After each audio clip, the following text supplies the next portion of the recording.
Pourquoi le Maghreb ne tourne pas rond?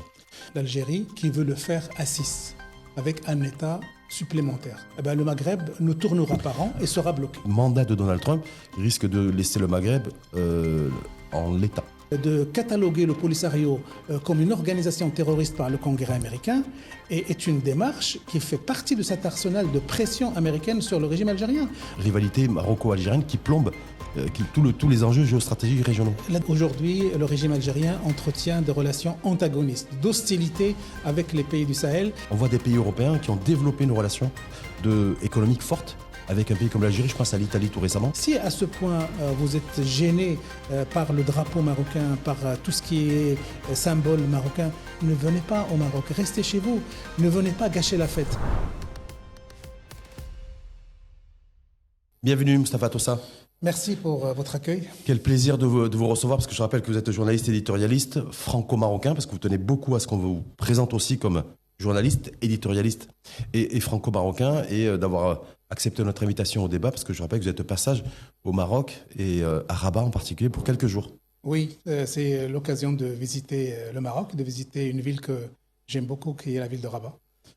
Et je suis très content d'être là et j'en profite pour avoir cette discussion avec vous qui est toujours une discussion intéressante. Merci. En tout cas, bon, je vous ai présenté, mais certains diront, mais pourquoi Rachid Alloui présente Moustapha Tossa? Mais ça me paraissait important de vous présenter, dans le sens où c'est un visage connu, très connu, parce qu'on voit très souvent faire des interventions en matière d'information et d'analyse sur différents médias de pays étrangers. Oui, on a beau être connu, mais il faut toujours présenter les gens. D'abord, la modestie de la situation, on n'est jamais suffisamment connu. Et il faut toujours répéter qui on est. Donc, c'est très bien. En tout cas, effectivement, le répéter, même si vous êtes, votre visage et votre nom et prénom est connu.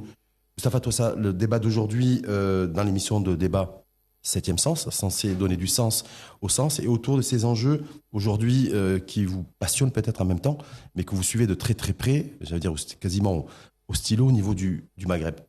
L'impression générale, c'est que le monde bouge, il y a beaucoup de dynamique, depuis surtout le retour de Donald Trump à la Maison-Blanche. On parle beaucoup du conflit ukraino-russe, de sa relation avec Poutine, d'Iran, les bombardements récents, le conflit larvé au niveau de Gaza.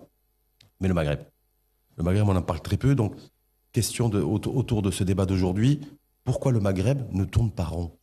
En fait, si on veut synthétiser le blocage qui explique pourquoi ce Maghreb ne tourne pas rond, il y a une seule phrase, c'est qu'il y a un pays qui s'appelle l'Algérie qui veut le faire à 6, avec un État supplémentaire. Contre toute logique politique, géographique et historique, il veut absolument imposer un État supplémentaire au Maghreb. Réalité que les Maghrébins refusent, les Méditerranéens refusent, les Européens refusent, et ce régime algérien s'entête, s'accroche à cette chimère de vouloir absolument créer un 6e État. Et ce qui fait que tant que ce régime algérien n'a pas abandonné cette obsession, eh ben, le Maghreb ne tournera pas rond et sera bloqué. Ça va tout ça quand vous dites ce 6e État que Alger, le régime algérien souhaite créer, c'est le Front Polisario? Oui, c'est ça, une reconnaissance comme un État à part entière dans la région, et du coup l'adosser à cette région Maghreb. Oui, maintenant, depuis presque 5 décennies, le régime algérien est en train d'investir sur des milices armées pour justement essayer de créer un foyer de tension au sud du Maroc, dans les provinces du sud du Maroc. Et malgré toutes les prises de position des uns et des autres, notamment on a eu récemment l'évolution américaine, les évolutions espagnoles et françaises, les Britanniques aussi. Les Britanniques. Donc malgré toute cette évolution, le régime algérien s'entête dans une espèce d'autisme politique. Il ne veut pas voir cette réalité et il s'accroche toujours à ce rêve chimérique d'installer un État au sud du Maroc. Est-ce que ça veut dire que du coup, tant qu'il y aura ce régime qui est en place avec cette obsession, pour reprendre le terme que vous avez employé, on sera dans un Maghreb qui ne tourne pas rond et quelque part qui tourne en rond en même temps? Tant qu'il y a ce régime algérien qui veut absolument investir son économie, son énergie, ses ressources humaines dans cet objectif chimérique de créer un État au sud du Maroc, il n'y aura pas de Maghreb qui tournerait rond. Mais ça ne veut pas dire que c'est éternel. Ça veut dire simplement que le régime algérien est de plus en plus seul à supporter cette hypothèse, à investir dans cette approche, et que la dynamique internationale et régionale va faire en sorte, d'une manière ou d'une autre, de manière fataliste, à ce qu'à un moment ou à un autre, ce régime algérien va abandonner ses rêves. Mais à cette situation, Mustapha Tossa, est-ce que vous dites l'Algérie est de plus en plus isolée en tant que pays vu le positionnement et les décisions prises par le régime qui est en place, est-ce que c'est pas l'isolationnisme de toute une région, aujourd'hui Maghreb, par rapport à tout ce qui se passe un peu dans le monde, ces blocs régionaux? On a l'impression qu'en fait, le Maghreb, on n'en parle quasiment jamais dans les grands médias, ça ne fait quasiment jamais l'actualité, et que du coup, le centre de gravité fait que l'isolationnisme, il n'y a pas qu'Alger, mais peut-être que c'est toute la région qui est prise en otage. Justement, l'isolationnisme d'Alger a provoqué l'isolationnisme du Maghreb. Pourquoi on ne parle pas du Maghreb comme espace économique, comme espace politique, comme espace géostratégique?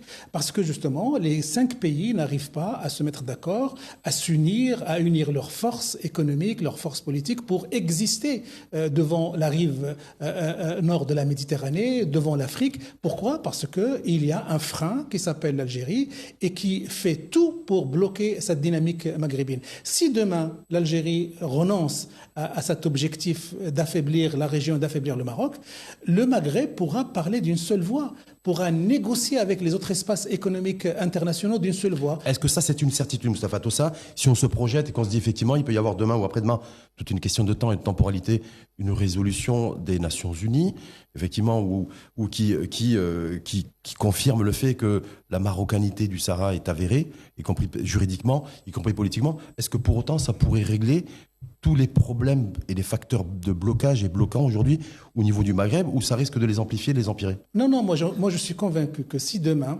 les Nations Unies valident de manière officielle et irréversible la marocanité du Sahara et qu'il n'y aura d'autres options que l'option de l'autonomie sous souveraineté marocaine, les choses vont bouger au niveau du Maghreb.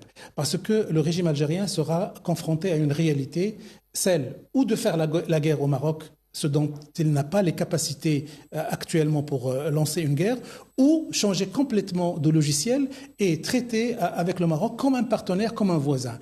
Et moi, je me dis que si ce blocage saharien est enlevé à la région, il n'y a aucune raison de ne pas avoir un partenariat stratégique avec l'Algérie, avec la Tunisie, avec la Mauritanie et avec la Libye. Et donc, nous allons former ce Maghreb et lancer cette union du Maghreb dont les anciens ont rêvé depuis des décennies. Celui qui fait l'actualité un peu partout dans les prises de parole en fonction bien sûr des enjeux géostratégiques, c'est Donald Trump.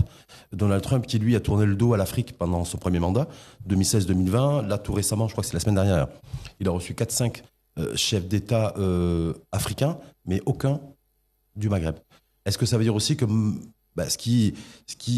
cette région aussi désintéresse Donald Trump et qu'il y a d'autres régions du continent qui l'intéressent pour les questions de rivalité avec la Chine et Pékin sur les terres rares, et que du coup, même le mandat de Donald Trump risque de laisser le Maghreb en l'état? Écoutez, on ne peut pas se désintéresser du Maghreb, pour la simple raison que le Maghreb occupe une place stratégique. Il est au cœur de la Méditerranée. Avec un rapport direct avec l'espace européen, un rapport direct avec les pays du Sahel et l'Afrique subsaharienne. Donc n'importe quel chef d'État ne peut se désintéresser du Maghreb parce que c'est une pièce maîtresse de la géographie politique. Maintenant, le Maghreb est en train de se confronter à des blocages et à des contradictions. Ça, c'est d'ailleurs même Donald Trump, l'effet Donald Trump va d'une manière ou d'une autre aider à la résolution de ce conflit du Sahara.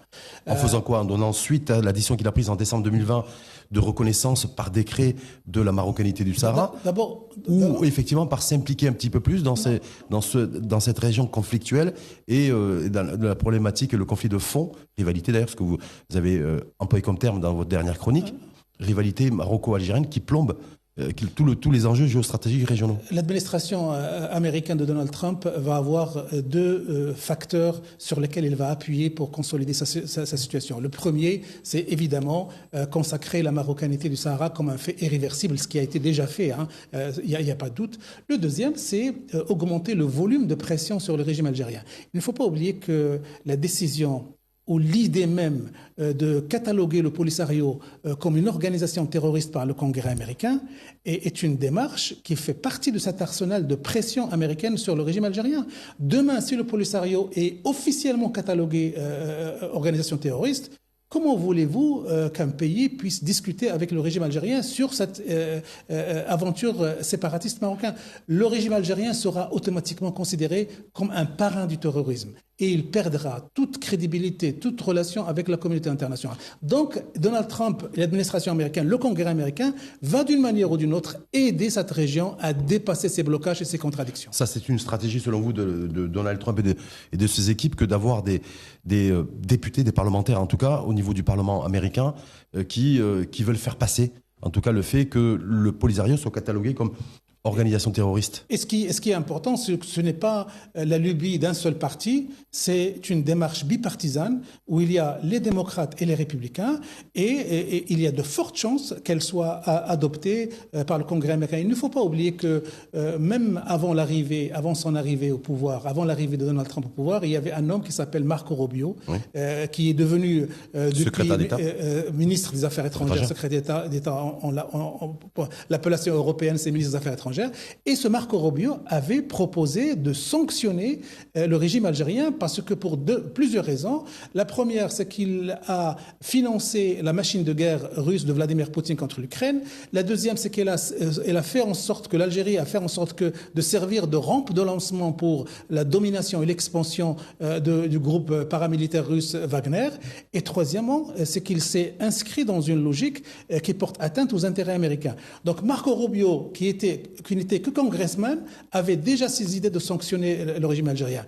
Que va-t-il se passer maintenant? En tout cas, il n'a toujours pas pris la parole depuis en tout cas sur le sujet. Est-ce que ça veut dire, Moustapha Tossa, qu'en fait, il faut aussi internationaliser cette rivalité maroco-algérienne aujourd'hui, un, et deux, est-ce qu'il faut la rendre transactionnelle, compte tenu que Donald Trump, il fonctionne essentiellement sur la base de transactions, on le voit comme le pilotage qu'il fait au niveau des droits de douane, sa gestion du conflit aussi ukraino-russe, où il est en train de dire on a déjà dépensé 350 milliards en matière d'armement pour l'Ukraine. Oui. Et voilà, donc ça, il faut qu'on ait aussi un retour sur investissement. Est-ce qu'il y a ces enjeux-là? Oui, et les enjeux transactionnels existent, mais moi je ne les appelle pas de manière négative. La diplomatie est une transaction.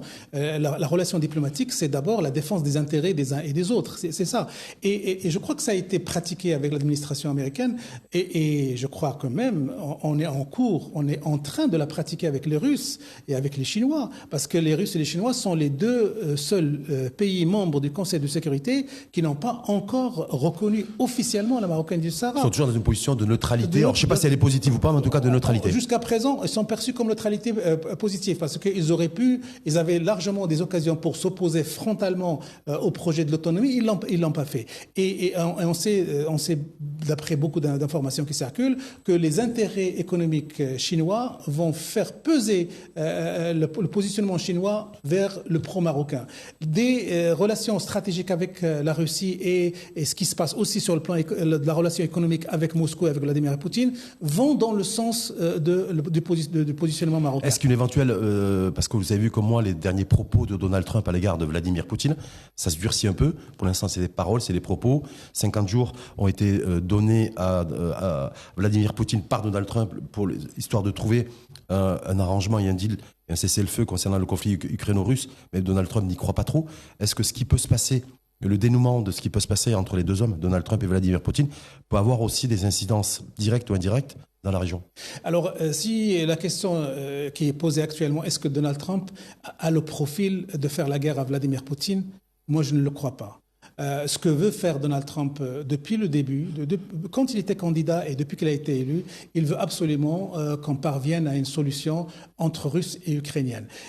Sur fond économique. Sur fond économique et même militaire et stratégique. Et la vision de Donald Trump, c'est qu'on ne peut pas revenir à la période anté-invasion russe de l'Ukraine, et la Crimée est définitivement russe. Donc ce qu'il veut absolument faire, c'est faire pression sur les Européens. Ça, c'est Donald Trump, faire pression sur les Européens et Vladimir Zelensky, l'Ukrainien, pour les obliger à aller vers une négociation avec Vladimir Poutine, de manière à lui céder des terrains et lui céder des terrains ou lui céder ce que veut Vladimir Poutine? Parce qu'il y a en tout cas une grande partie de ce que veut Vladimir Poutine de manière à garantir une paix. Et pour nous, au niveau de la région et ce Maghreb, c'est le débat d'aujourd'hui, 7e sens.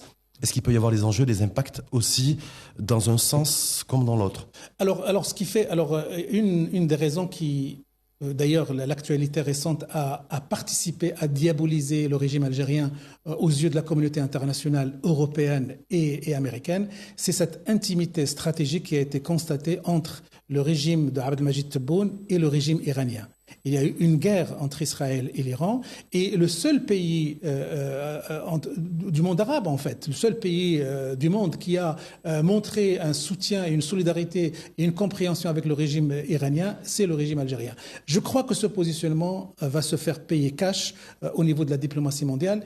Ni les Européens ni les Américains n'oublieront que le régime algérien a soutenu l'Iran. Même si on parle d'un pays comme l'Algérie qui regorge de ressources naturelles, de gaz en particulier, qui d'ailleurs il a en fait une arme de dissuasion à l'égard des pays de la région, comme la Tunisie, au niveau énergétique. Est-ce que là-dessus aussi, et son rôle, parce qu'effectivement, vous avez dit, parce que l'Algérie aussi, c'est un pays très frontalier avec le Mali, avec le Sahel, et que du coup, il pourrait aussi faire valoir le fait qu'il pourrait être le gardien un petit peu de cette zone géographique où il y a effectivement une instabilité à la fois politique et des menaces de... Cette vision-là d'être gardien de la stabilité au Sahel, c'est une vision qui a vécu et n'est plus d'actualité. Aujourd'hui, le régime algérien entretient des relations antagonistes, d'hostilité avec les pays du Sahel qui ne lui font plus confiance. D'ailleurs, le Mali l'accuse ouvertement de soutenir les organisations terroristes et séparatistes du Mali. Donc, on n'est plus dans l'Algérie des années 90 qui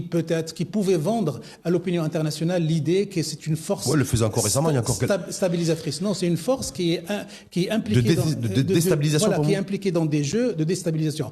Pour revenir à sa richesse énergétique et pétrolière, pétrogazière, oui, le régime algérien a essayé tous les moyens pour séduire les États-Unis. D'ailleurs, les réseaux sociaux regorgent de déclarations d'ambassadeurs, de responsables algériens qui sont partis offrir les richesses de leur pays à l'administration américaine de Donald Trump, pourvu qu'il change de position sur la Marocanité du Sahara. Est-ce que ça, ça n'a pas marché? Est-ce que ça, c'est réglé? Parce qu'on a vu, effectivement, il y a au niveau de l'armement et au niveau de ressources naturelles et de terres rares. Parce que je rappelle qu'un pays comme l'Algérie aussi regorgerait, je parle au conditionnel, aussi de terres rares relativement importantes.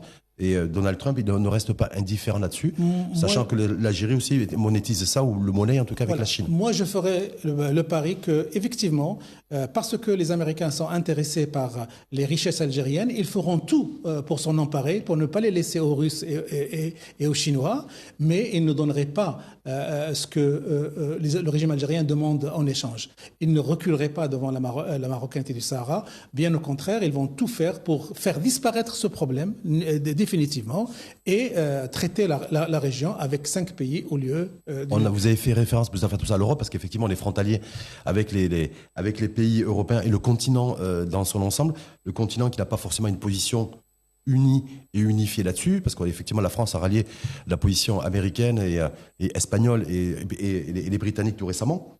Mais c'est pas le cas de l'Europe. On voit des pays européens qui ont développé une relation économique forte avec un pays comme l'Algérie, je pense à l'Italie tout récemment. Oui.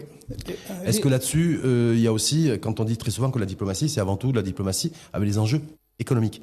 Oui, c'est vrai que Giorgia Meloni avait profité de la grande crise que le régime algérien a vécue et avec l'Espagne et avec la France. Et il s'est positionné sur le marché algérien avec des contrats énormes, avec un prix préférentiel pour le gaz. Donc c'est de bonne guerre, j'allais dire, de la part des Italiens. Ils veulent profiter d'un vide, ils veulent profiter d'une faiblesse, d'une solitude du régime algérien, d'un besoin d'exister du régime algérien pour lui soutirer le maximum de concessions, et c'est ce qu'ils font. Mais est-ce que ça veut dire que Giorgia Meloni et l'Italie vont soutenir l'aventure séparatiste du Polisario? Rien n'est sûr là-dessus. Les Italiens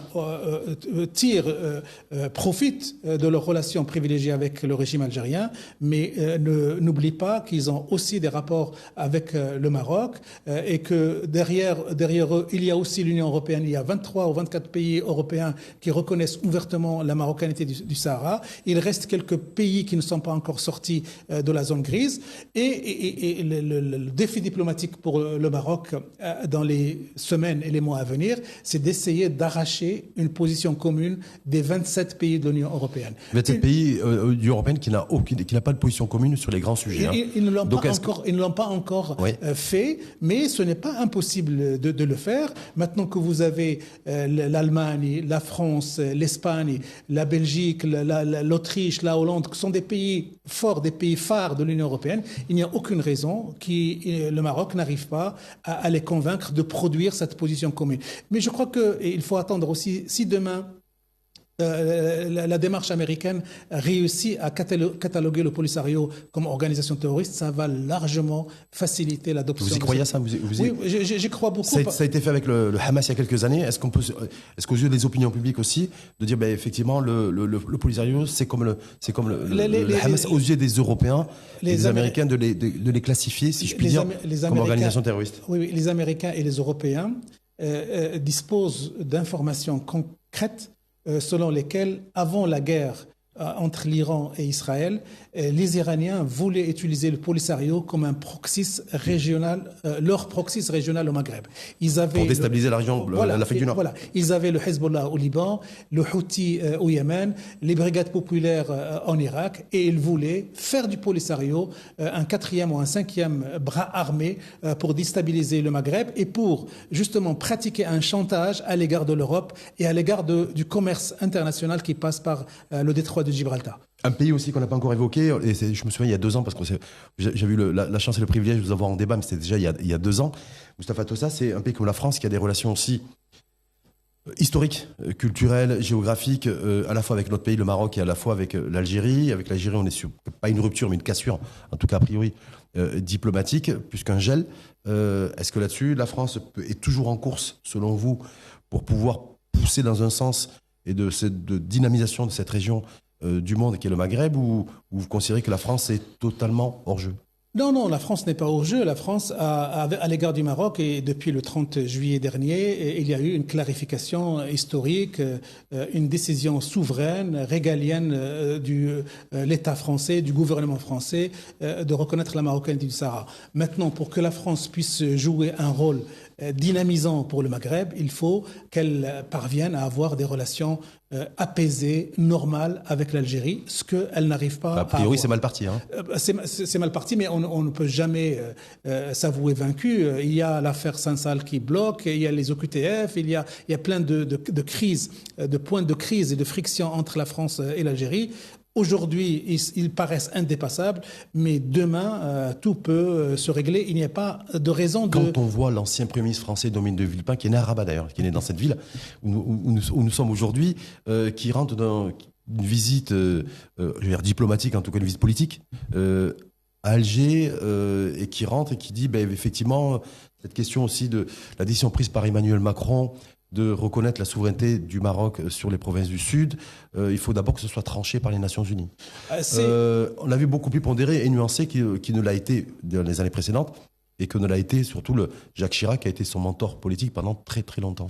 Oui, c'est vrai que Jacques Chirac était son mentor politique, et de tous les présidents de la Ve République, Jacques Chirac était le plus pro-marocain dans cette affaire. C'est une surprise de la part de Dominique de Villepin, natif du Maroc, qui a eu pendant longtemps de très belles relations avec les gouvernements marocains, avec les autorités marocaines.